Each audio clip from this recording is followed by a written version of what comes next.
Hello, Jeando. Hello, Kevin. So we've been doing a small series of videos on FM Alexander's The Doctrines of Antagonistic Action and Mechanical Advantage, and the historical reasons for the kind of seems to be two Alexander techniques, what he was doing initially, and then the modern Alexander technique that evolved from this later. So, can you talk a little bit about why the change and how this affects how you teach the lessons of conscious guidance and control in your initial Alexander technique approach? Yes, it's a fact that there are two ways to translate the word manipulations. No, everybody knows that Alexander used manipulation to impart some concept to his pupils. He was with his hands creating a coordination for his pupils. That's how the modern Alexander technique is defined.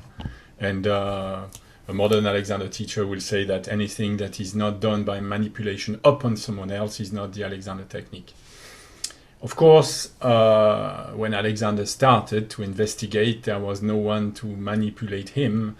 Well, that is not exactly correct, because he was manipulating himself. And in the first book and in the first papers, there are examples of sentences where the word manipulation is not meant in the concrete sense.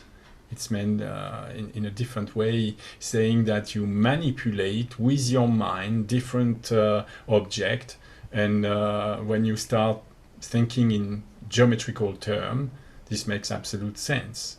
You are supposing that you're looking at yourself from the side. You cannot feel that. It's a representation in your mind. Of course, you can talk about the front of the torso, but you can also talk about the side.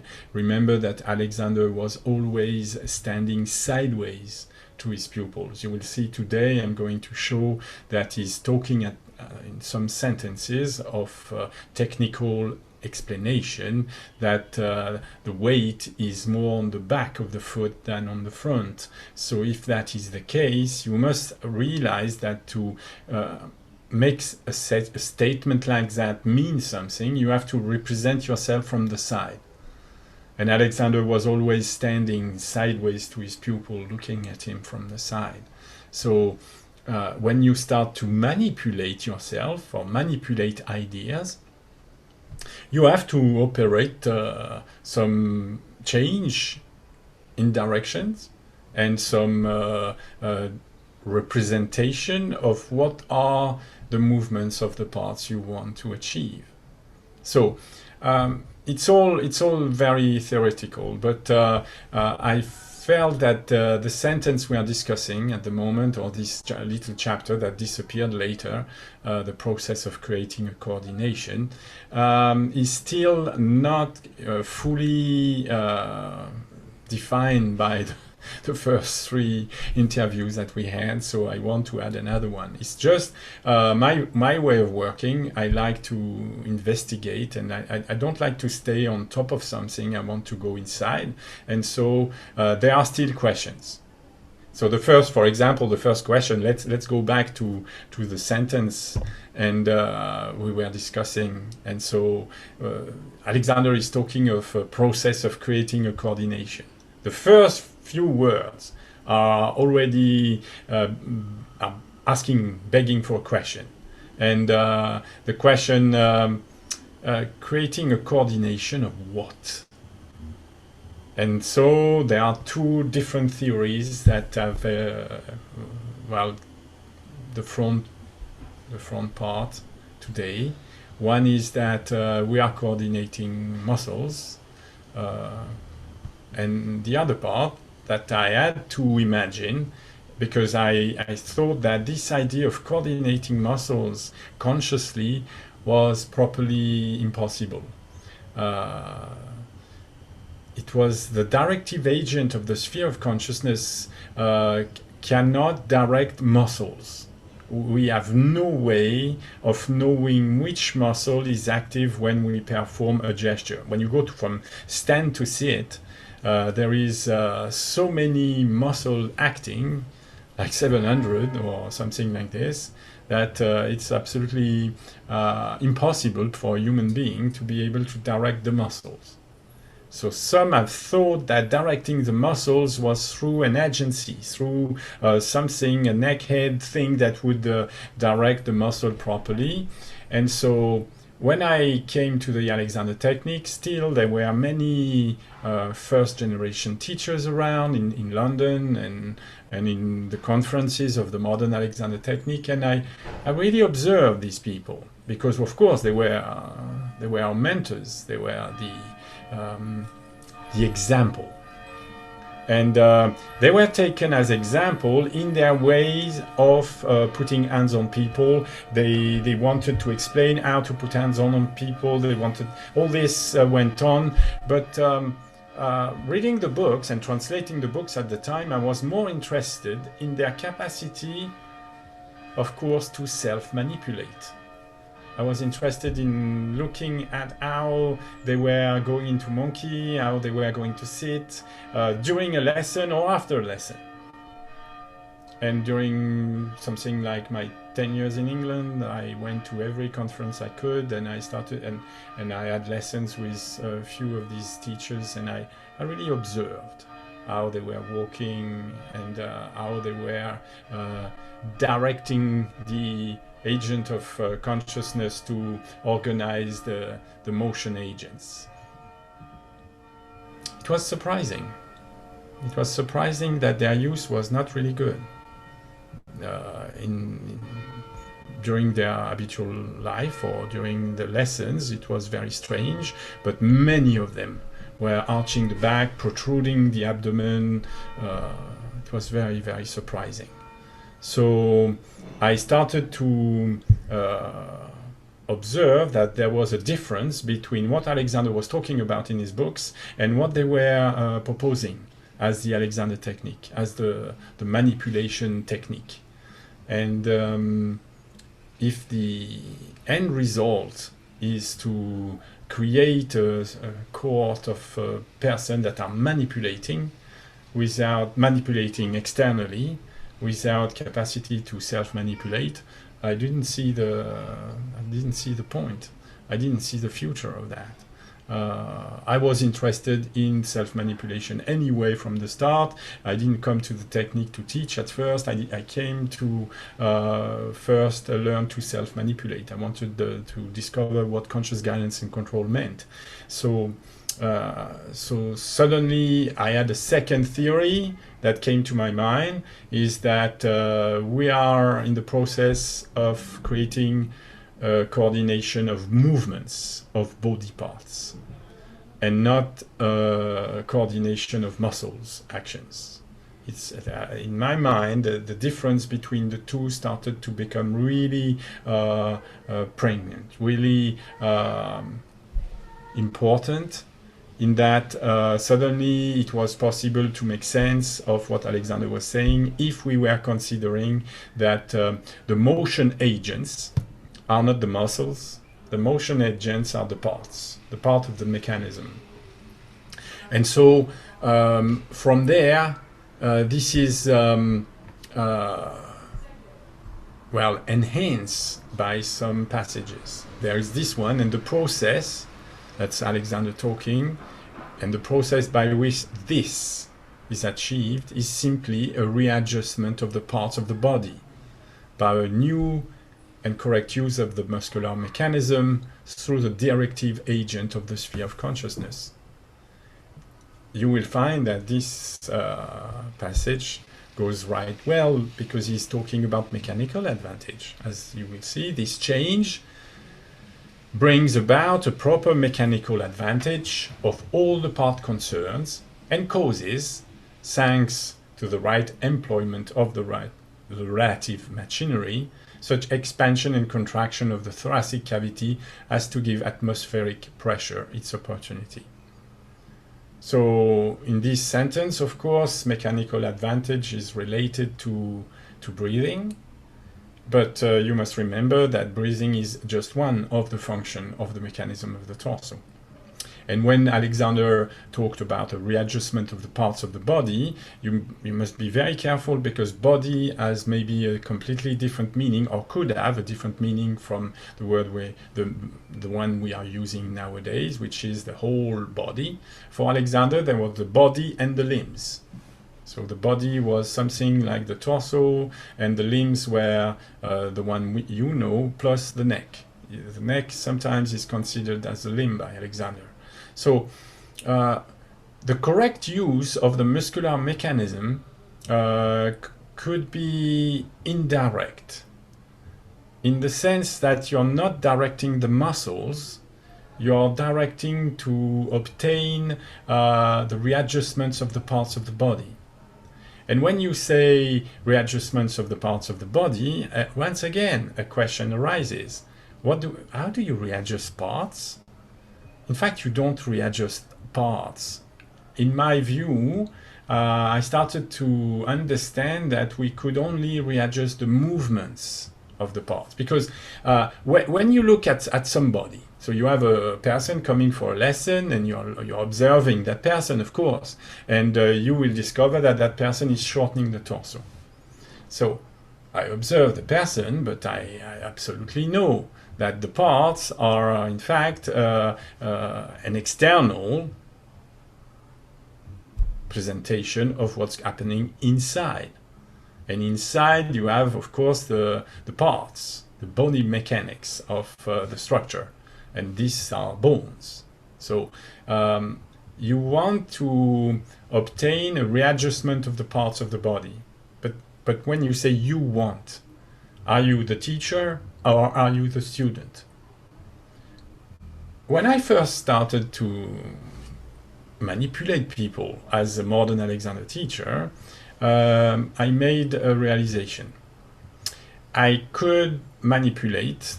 I had been manipulated in many times by senior teachers, better than me, of course. And the result, after a few years, was that the main defects in the disposition or adjustment of the body parts were there. It's not because you're manipulated out of a tendency for scoliosis that suddenly you start to learn how not to reproduce the movement that lead to that disposition of the parts. So it became clear that I had to be a teacher. I had to teach people to self-readjust the parts, because in my view, only self-readjusting the parts could lead to the result we wanted, which is a new reaction in living. If you are despondent, if you have to have somebody organize the parts for you, well, you're never going to be capable of consciously directing the movements of the different parts. And so that was a big problem. I started to see that, wow, I had to work a lot more than the 3 years of training, because I didn't know how to self-manipulate, and even less, I didn't know how to teach other people to self-manipulate the movements of the bony parts. So that was the first idea. The directive agent of the sphere of consciousness is the capacity that any speaking human can develop. I think develop, and I'm saying develop and not use, because I discovered that for myself and others, it was the same thing. We had great difficulty connecting instructions with actions, especially when the instructions were in numbers and the action had to be coordinated. How do you coordinate different intentions of movement together? Well, first you have to obtain all these intentions in mind at the same time. And there is no better system for that than to use speech instructions. You can create speech instructions in numbers.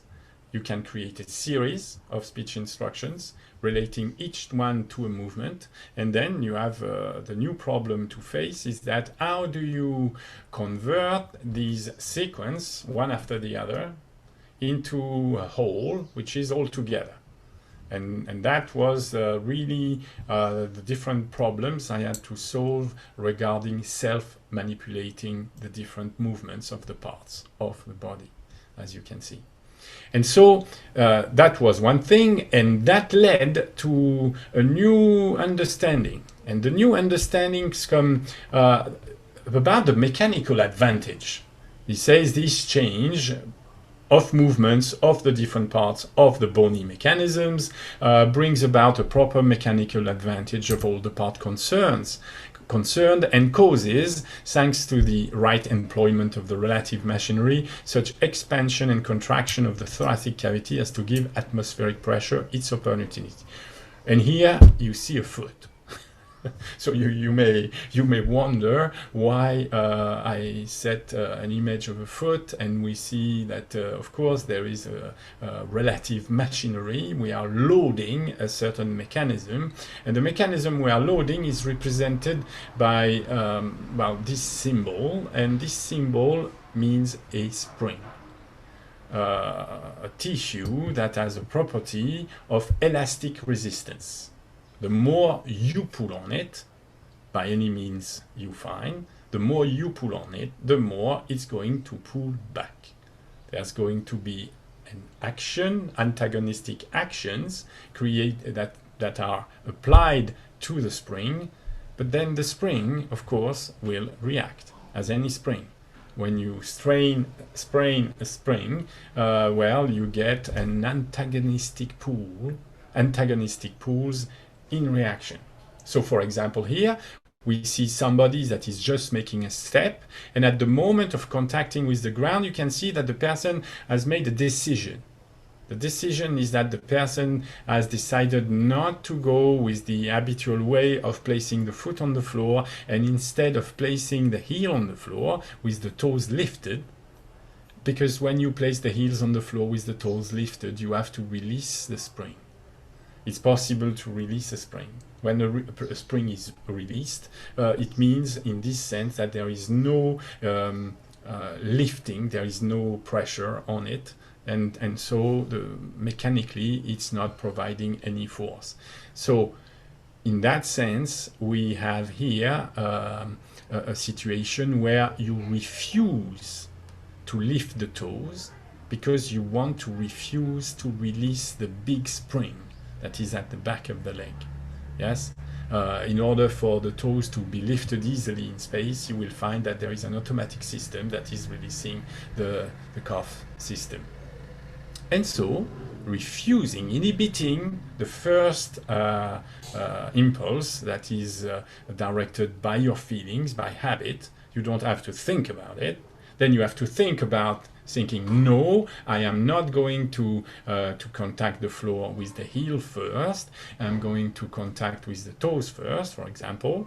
And then you will find that at the moment of contact with the floor, your whole lower leg is going to behave differently.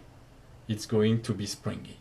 It's going to react as a sort of a catapult. And the catapult, of course, the whole weight of the torso is directed downward, but without any muscular effort, there are tissues that will react and provide an antagonistic reaction that can be communicated, of course, to the torso. That is interesting because there are cases where people have no idea that this mechanism exists, that not only muscles but also all the fascial system in fact permeate the whole body and can create a unity. You can get an elastic reaction not only on the lower extremity, but that elastic reaction can be communicated to the spine, and you can start exploring the idea or experimenting with the idea of using antagonistic pulls in order to organize the mechanism of the torso. So that led me, of course, to investigate this idea of fascia. Because at the time, well, in the 90s, I can tell you, nobody was talking of fascia in the modern Alexander technique. It was all about releasing muscle and using muscle and coordinating muscle action. So, This is Benjamin in 2009, a book that I really recommend. Well, it's a paper. It's a paper of the Journal of Anatomy, and it's called The Fascia of the Limbs and Back. And I am discussing this very strange idea of providing a position of rigidity, a position which, in fact, will resist deformation of the torso. You remember we are all very familiar with many deformation of the torso. There are scoliotic people, kyphotic people, there are kyphotic attitudes and unbalanced attitude all the time. It's everywhere to be seen. Go out on the street, sit at a cafe and look around, and you will see everywhere that the adjustments of the part that people like, that people come to, especially, for example, to rest. When it's very interesting to you look at somebody in normal life, and suddenly in normal life there is a moment there will be rest. So the person is certainly going to sit or something similar, and you observe what are the positions of rest of people. Even Alexander teaches, look at them when they are resting. And you will suddenly discover that the adjustments of the parts of the body that they like are not, in fact, supportive. This is not a good support for the system. And you must understand that we are going to discuss, for example, the fascia of the back, which is in fact the fascia that connects the head with the lower limbs. It's like an integrative tissue, but you must understand that this integrative tissue responds to strain, responds to lengthening, responds to widening. And when you see somebody that is in such a disposition of the parts, and that person is telling you that the person is thinking his orders and is in fact using himself well despite the position, you can only laugh. You can only laugh because there is no way to convince the person that, in fact, the antagonistic pools cannot exist when you have such collapse on one side.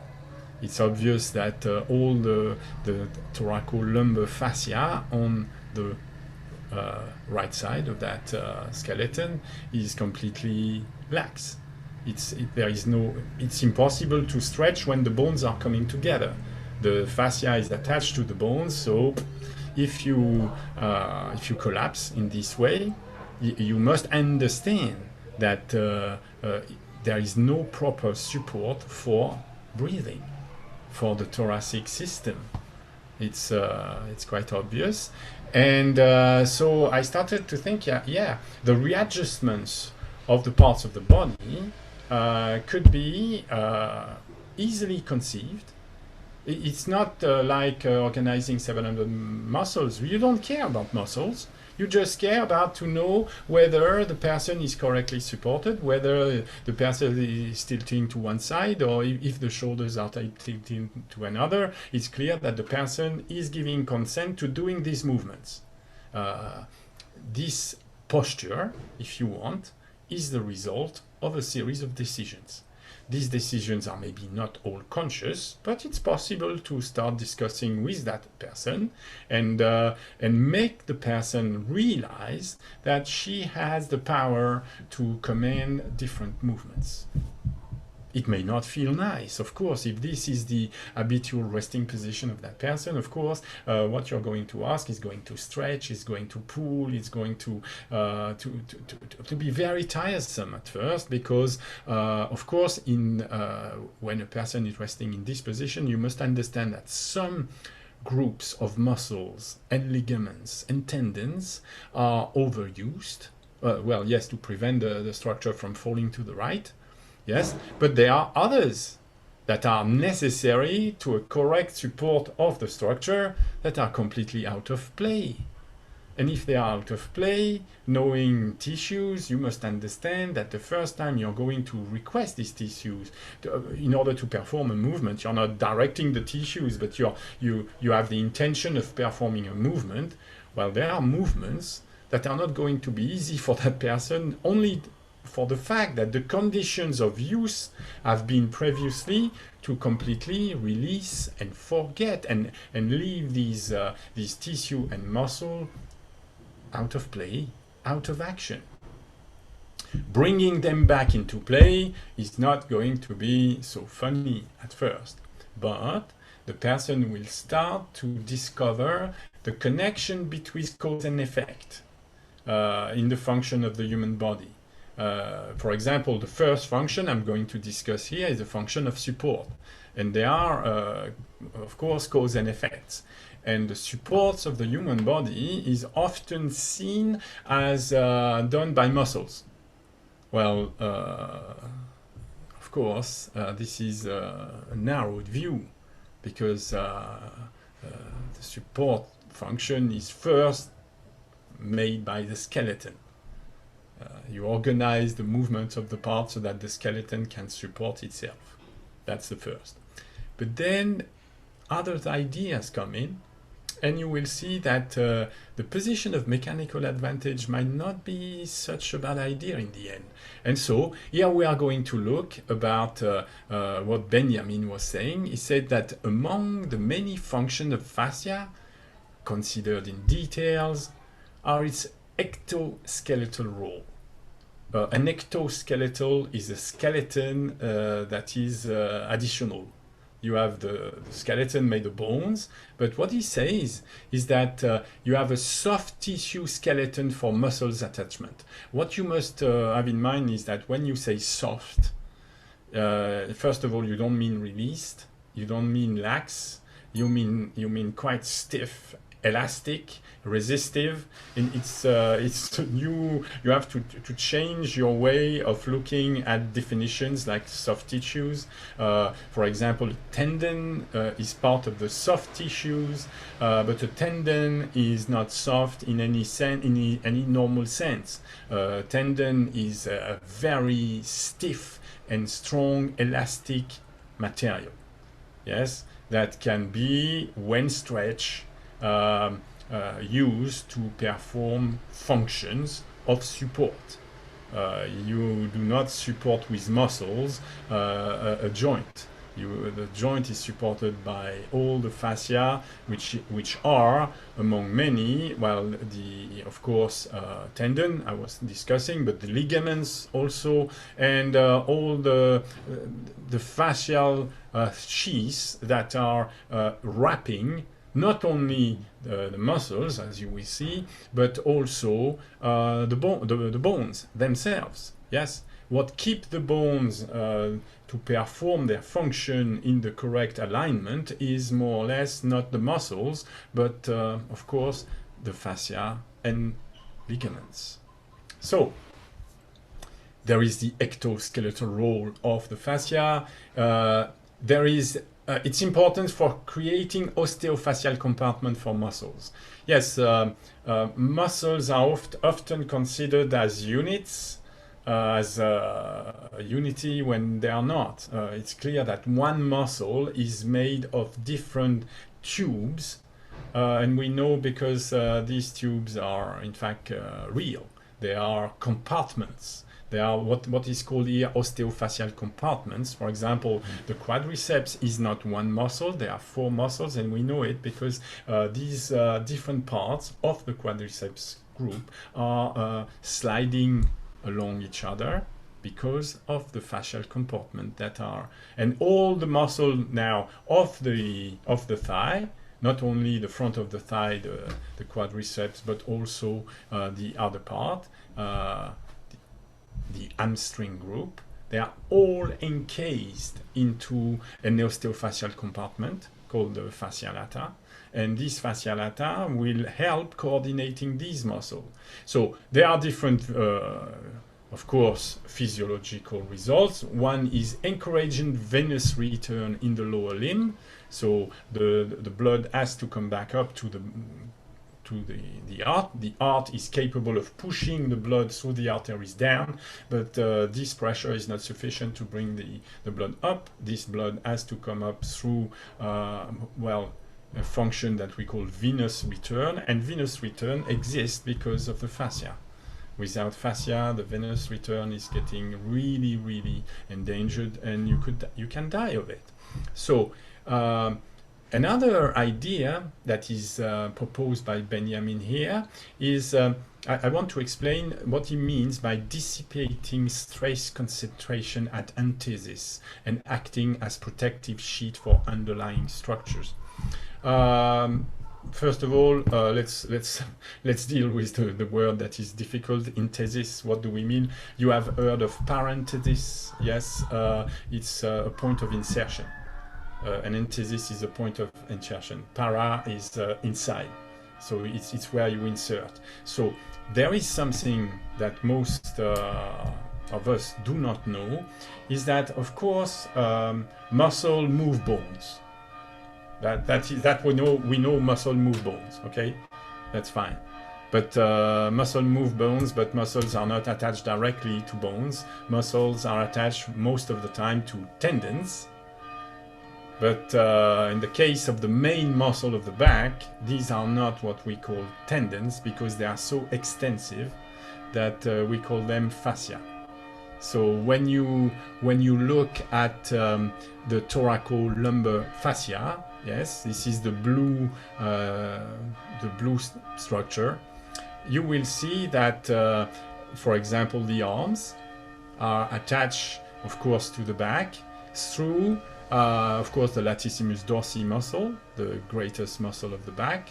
Or no, Alexander called him the largest muscle of the back, which is exactly the exact translation, largest muscle of the back, latissimus dorsi. And the latissimus dorsi is not attached to the spine directly by any tendon.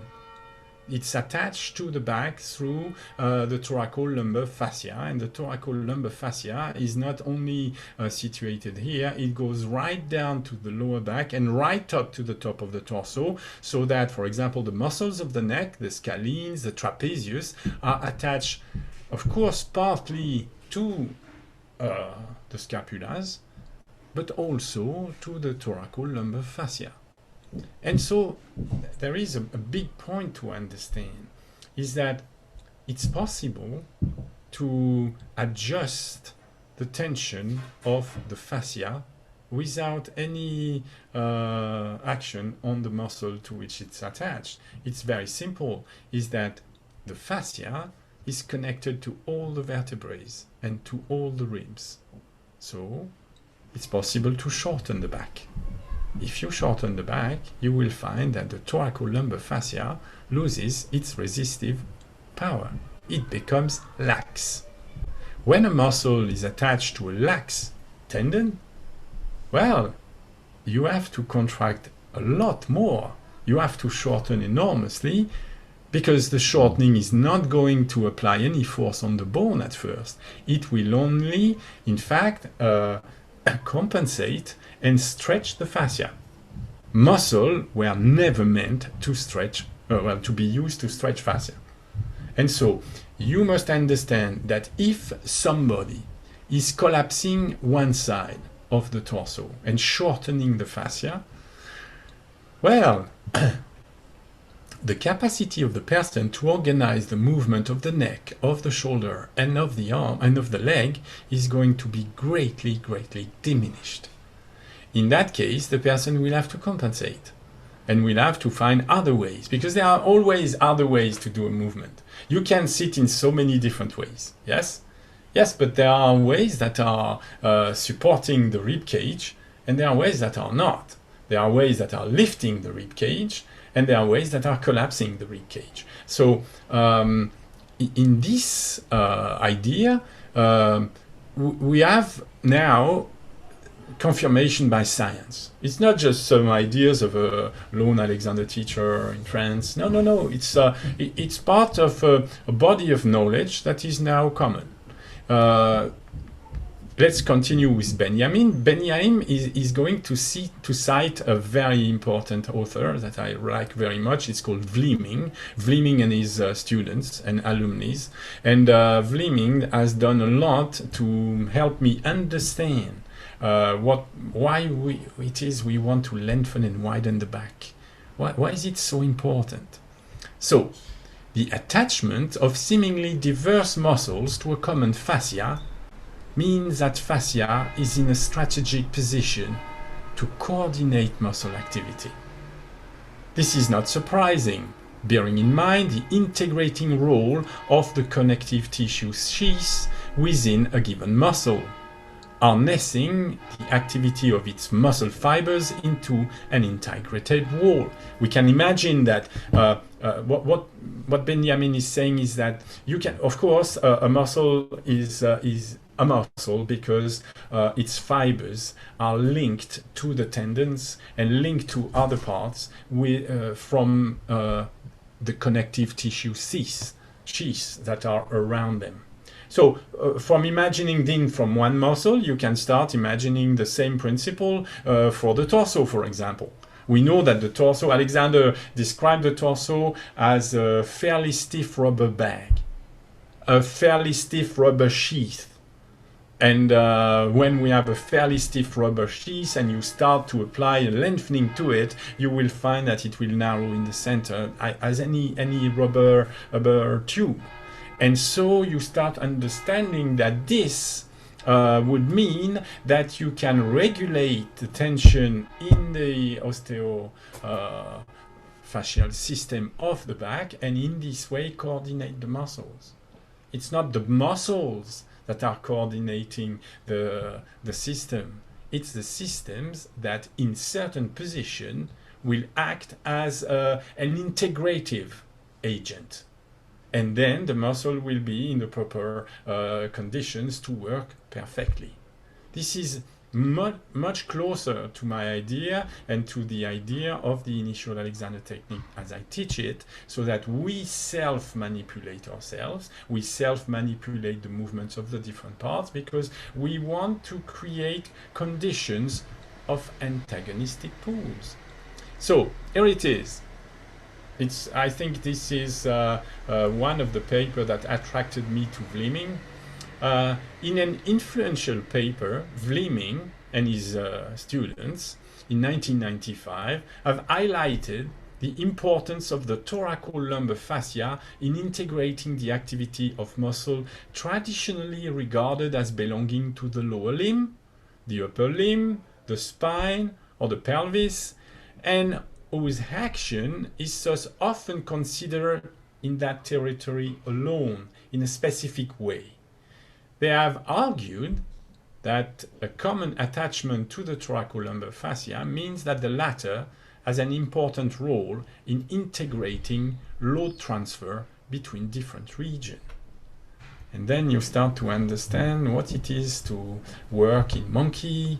Why is it that we work with hands on the back of a chair? All these questions suddenly become clearer if you can create a position of mechanical advantage. That is, if you can have several intentions of movement of the different parts with the intention, the clear intention to obtain a lengthening and widening of the back, suddenly you have that integrating load transfer that is central. So this is a lesson. I am working with a young modern Alexander teacher. He's been trained for 3 years. He's received numerous hands-on. He's been his sensory appreciation supposedly has been re-educated, and he has a lesson with me.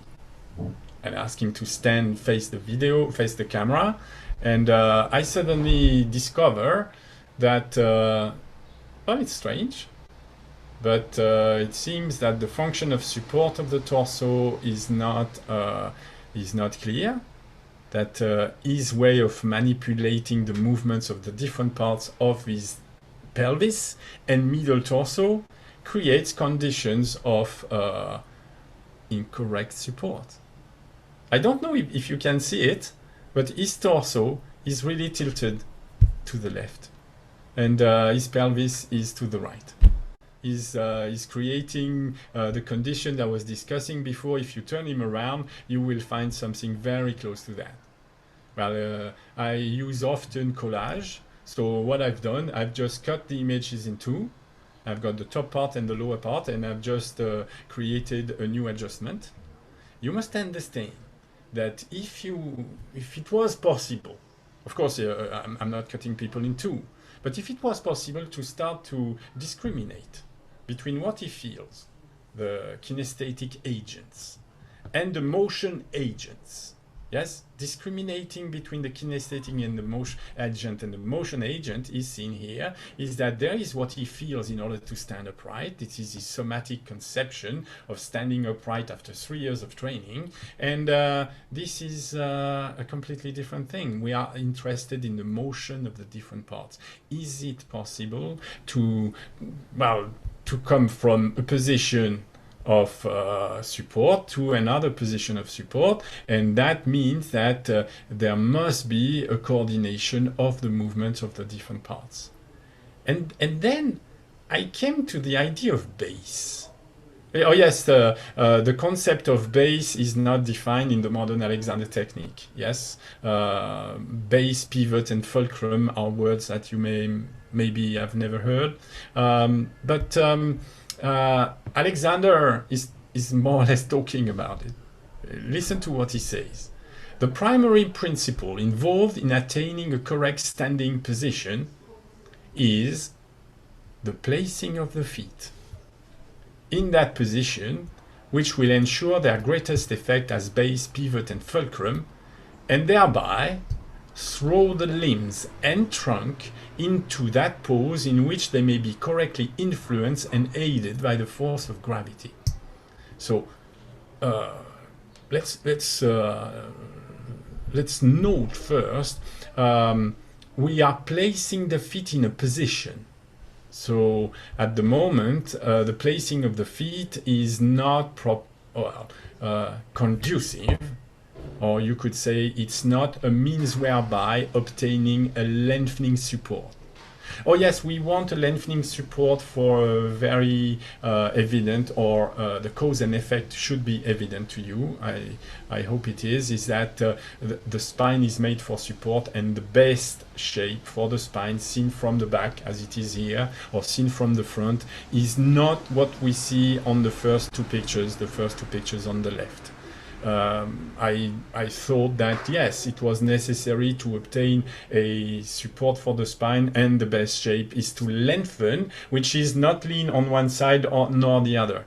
So this is seen from the front, and so placing of the feet in that position, which encouraged the best support. I started to think about this sentence, and I said, well, this is easy indicating a very strange position for the legs under the torso. Let me explain. The lower thoracic spine, what we call the lumbar spine, is rigidly attached with the pelvis. So if you look at the pelvis and you see that the pelvis is tilted on one side, you must understand that then the lower spine is going to be tilted, and knowing your reaction, it doesn't matter, because you will find your way to get your head level. Yes, you will find your way to get your head level without thinking about it, but in the meantime, what happens is that you are, of course, narrowing the spine, and that implies, of course, a particular rotation. So, if you look at the scoliosis, you look at a specific part, but the primary principle is the placing of the feet. And so I said, wow, but yes, there is some truth in this, because it's impossible to, in fact, separate the angle of the lower spine from the angle of the pelvis. It's impossible also to separate the angle of the pelvis from the conformation of the support of the pelvis. It's clear that having the heels so close together, having the toes out, having different rotation on the complex system of the lower limb is a cause of the inclination of the pelvis. It's not because the person is doing something with the neck to compensate. No, no, no. The primary principle involved in attaining the correct standing position is the placing of the feet so that the limbs can be correctly influenced and aided by the force of gravity. The force of gravity is a geometrical direction. The force of gravity is a direct vertical. So I started to imagine a skeleton. And when I imagine the supportive skeleton, I started to imagine the series of movements that were necessary at the ankles, knees, and hips in order to get the support, so that from a habitual somatic habit, we could get to a reasoned guidance and obtain what we want. It's the origin of my way of teaching that I'm discussing here. So let's go back to the second question. The second question, he says that in that case, the weight of the body, it should be noted, rests chiefly upon the rear foot. So if you want to note where the weight of the body is, I encourage most people to use videos and not their feeling of where the weight is applied. It's absolutely clear in my lessons, and for the moment I've never seen a differing example, that when we are stimulated to move and then asked where the weight is applied, well, it's amazing, but your sensory appreciation is completely untrustworthy. In order to assess weight, you geometrize. I use geometry as a word now. You geometrize. You start to look at how the person is standing, and you will, for example, here I have a student standing, and when you look at the student standing, you can note where the weight is applied. I have a line that is a green line that is at the front of the ankle, and if you look at the directions of the movement that I've created that position, it's obvious to me that that person has the weight on the front of the foot. Yeah, it is the same. Could you believe this is the same student? He's been geometrizing himself. He's been using principles of coordination in order to organize the movements of the different parts, and now he's looking different. And as you can see now, we can say that the weight of the body is the weight of the body, it should be noted, rests chiefly upon the rear foot, and the hips should be allowed to go as far back as is possible without altering the balance affected by the position of the feet and without deliberately throwing the body forward. This is the very sentence we have here. Yes, the hips here are very far forward, and they should be allowed to go as far back as is possible. So with Alexander, his language lacks so much clarity and definition that I had to imagine. So for me, it was necessary to say as far back as possible, as is possible. What does this mean? So I found that, well, with the help of the Delsart indication, the few Delsart indication that I could find, is that it's possible to imagine a line going from, of course, the top of the sternum bone right down to the front of the ankle.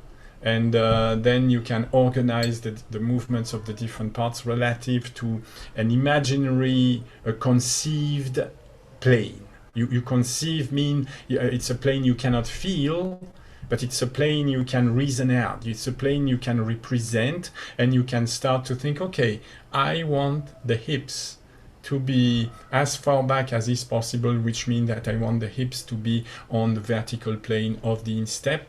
I want the lower sternum to be on the vertical plane of the instep. Of course, these are only wishes, intentions. But you can translate this intention into movements during a practice, And then you can measure the result and see how you use this movement to create the new positions. And so you enter in a process of conscious guidance and conscious control. You consciously guide the intentions of movements, you perform them, and you consciously control the result. This is exactly what you're seeing here. I've got these are three, of course, different lessons. This is the student when he started. This is the, well, like 4 lessons later, and this is again 4 lessons later. It's absolutely obvious that this gentleman is learning to self-manipulate. It's obvious that he's capable now of performing movements that are totally different from the one that he had during his first lesson. But still, we are using the same system. We have anatomical landmarks. For example, there is a third lumbar vertebrae, the process of the third lumbar vertebrae. There is a lower sacrum part. We can trace a line. We can place a book on it. Very often I ask the student to place a book on it to look at the orientation of that part. That is the result of placing the middle torso and the lower torso together. So you will find that during the lesson the student is learning to manipulate the ideas, the intentions of movements, and is also learning to translate these plans into practice. There are a series of movements, of course, to obtain a new disposition where you can see something quite striking. You can note that the sternum and the lower sacrum line are, well, more or less parallel now. And the conditions of equilibrium are completely different. And this gentleman is a singer, and he could tell you that now the new support is found has allowed him, of course, to have a new freedom in his ribcage, breathing and singing action. So we can see here that is able, without altering the balance affected by the position of the feet, that is just upright, is just standing. Yes, this is the wall exercise. There is the wall behind him. We can see that he's just standing upright, and there is a geometrical reference, the wall, to show that yes, his back is really fairly flat from the 7th thoracic vertebrae right down to the sacrum. But above this, well, of course, if you want the sternum to be vertical, above this you can see that his head is very, very far forward and upward from the wall. Yes?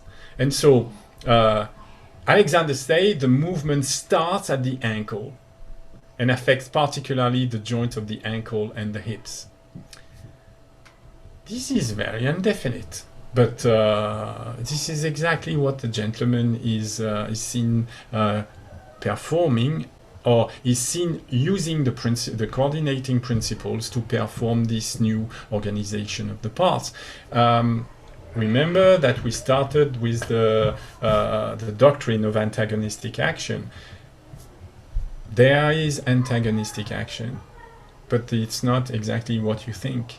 The antagonistic action here is that we are certain that in the process of creating of coordination, a position of rigidity, which is the thoracolumbar region, has been really stretched. So its resistive power has increased tremendously, because we have not only lengthened but also widened the back. Imagine what would happen to an elastic tube if you were to widen it at the same time that you lengthen it. You will discover that its resistive power is tripled. Yes, and so what is maintaining the upper torso in place? What is maintaining the thighs above the ankle? Well, it's no more the activity of the muscle as it was in this first picture, because in this first picture the person is so much out of balance, the weight is so much thrown forward of the fulcrum that it's necessary for him to use muscle power. We know that the thoracolumbar function is not really active here because it's too short. You need to stretch a spring in order for the spring to resist. You've got the stretch on the picture on the right, certainly not on the left. So maintaining the upper torso backward is a tremendous act of will. The person must maintain these conditions. In the picture on the right, the conditions are passive. A tissue like a fascia does not need energy, motor energy, activation, nothing like this. It's a passive tissue. If you stretch it, if you create the pose, the condition for stretching it, then of course its length is going to create a reaction that is cohesive. That is, it's going to maintain the parts in the pose in which their function is carried on. So this is a real economy of effort, despite the fact that at first to obtain it, it was really a mind-boggling process. The person didn't know how to obtain this movement. These movements were completely contrary to what he would do normally. So we see a process. We see also that it's possible to follow Alexander's remarks. Well, not directly, of course. We need to process and start to understand. We need to, in fact, create theories. That's what I've done. I've created different theories about what Alexander was saying. And from there, from the theory, you can, well, experiment. You will test whether the theories can be right or not. So, I want to finish with a nice quote. When an end is desired, so we have ends in mind. We want to help the person self-manipulate the movements of the parts in order to create positions of mechanical advantage where the thoracolumbar fascia and all the integrative fascia of the system are going to be connected together. So when an end is desired, the procedure is based on the conception that the manner of use of the self is no longer satisfactory, and that the associated mechanisms being misdirected are responsible for activity which does not meet the requirement for the gaining of desired ends. That these therefore necessitate the thinking out of the new and improved means whereby, the orders, which will ensure that the manner of use of the self will not be associated with misdirection of the associated mechanisms, and so prove a stumbling block in achieving the end. This is it. There is a necessity of inhibiting the somatic orders that we give ourselves without knowing, somatic orders of movements, what we feel is necessary, and replace this with new orders. The new orders are the new orders that are going to, in fact, notify exactly which movements, intentions we necessitate in order to obtain the pose of the torso, of the body, that will, in fact, support the limbs. Any question? Yes, you said, you mentioned economy of movement or economy of motion when someone has a position of mechanical advantage. And it's just useful to remind people that economy of movement does not mean that it will be associated with a feeling of no tension. So people might think if they're moving more efficiently, then they would feel free and there might not be an experience of tension. So that if they did a new set of movements that made them feel tension, they would think that it somehow must be wrong because they're expecting no tension. Can you talk a bit about how that relates to mechanical advantage? Yes. Of course, it's not economy of movement, it's economy of force, more than economy of movements, because we are all about having the person investigate the possibility of working with movements, of having movements in mind, of movements of bony parts. and maintaining the capacity of movement of body parts. Most people, when they think of movement, they think of overt movement. So they see somebody sitting for a long while without moving, and they think that the person is stiff.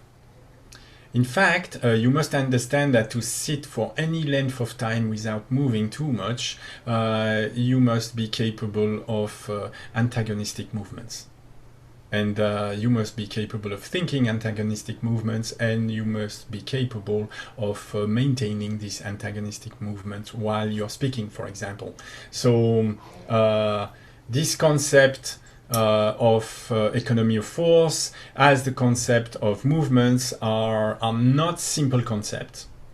They are, by simple concepts, I mean simply concepts that you can approach with the somatic sense, with the feeling sense. Most people have a very superficial idea of what is economy of force or what is economy of movement, because they can translate this into what they feel. You will find, or if you have a lesson with me, you will find that, oh dear, this is a bit more complex than it looks.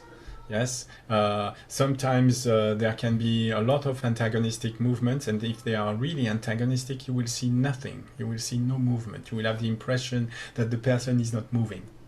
I make this demonstration very often with simple objects. For example, when the person is leaning forward, I make the person note that on camera, on the video, it's possible to see these images separated so that it's easier to see. With a grid, you can see that when the person is leaning forward, the knees are moving forward in space. It's a fact. Yeah. And then you ask the person, do you think it's possible for you to create a new organization of movements so that when the torso is seen to lean, do you think it's possible to keep the knees in place? The person has no idea. She has always leaned forward with the knee going forward, so the only way is to experiment. So the person will start to experiment. So I start to ask the person to consider the knee as a bony part and say we can direct the bony part movement voluntarily. You're going to decide that the superior part of the knee has to move back away from, for example, a wall in front of you. If you, very often the person will tell me, I have no idea how to do this. I don't know how to do that. So there are different ways from the most simple. The most simple is to use an instrument. I ask the person to use a little stick of a certain length.